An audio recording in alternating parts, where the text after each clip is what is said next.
This is a problem that gave students some issues, and this is one of those where you really just have to go through and write down everything you know as you go along.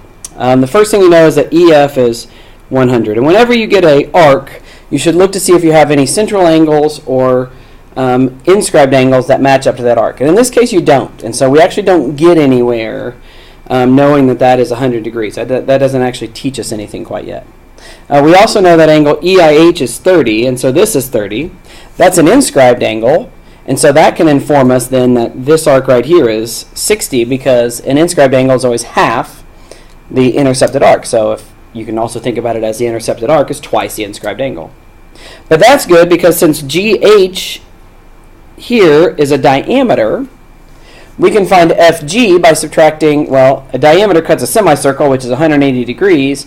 180 minus 100 minus 60 is 20. And so FG there is 20.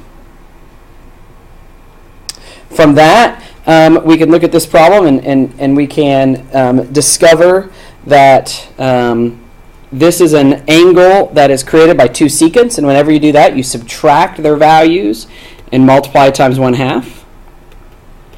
Remember, if two secants meet outside a circle, subtract their values, multiply by 2. Or multiply by 1/2, or divide by 2. If they meet inside, then you add their values and divide by 2. And so that means that this angle here is 20 degrees.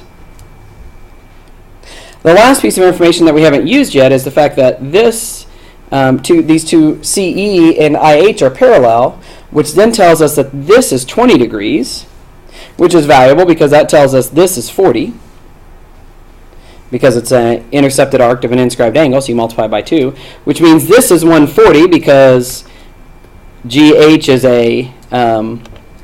GH here is a diameter, and so that arc has to be 180, so 40 plus 140 gives us the 180.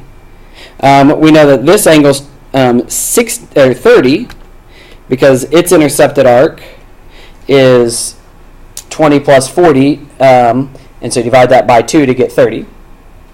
And then we can also find out that this angle is 50 because it's two chords inside a triangle where they meet. So you take the average of the arcs, which is 40 plus 60, divided by 2 is 50. So that means this is going to be 100, and this is 100.